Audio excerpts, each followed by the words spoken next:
Welcome to Tuesday Tips with Cook by Colour. Today we're talking about flour. Some recipes call for plain flour, some call for self-raising flour. What's the difference? The difference is plain flour is just that. Some people call it all-purpose flour. It just means there's no additives or raising agents in it. So that's always in a blue packet, no matter what brand you buy. So you can either get it in a container or a bag. It'll always be basically blue. Then you've got self-raising flour. So self-raising flour is plain flour with rising agents in it. So that's always in a red or a pink packet. So that way when you're shopping, you'll always get the blue or the red, no matter what one you need, because you know you've got the right product. But what happens if you've got a recipe that calls for self-raising flour, but you don't have any?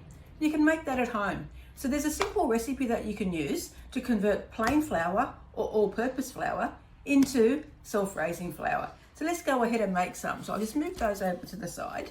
So what I have is a bowl and a sieve. I have 1 pink scoop of plain flour, which is the blue one. So I'll pop that, which is 1 cup or a pink scoop of plain flour, into my sieve and into my bowl.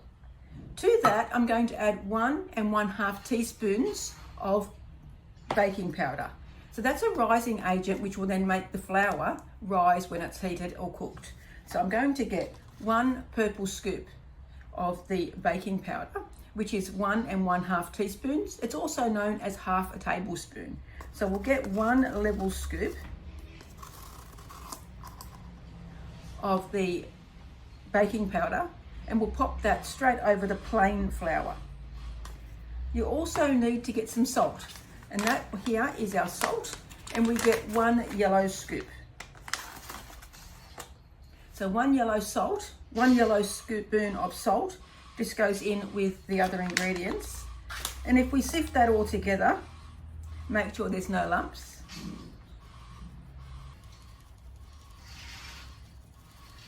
So we've now sifted that all together and there's no lumps in our mix.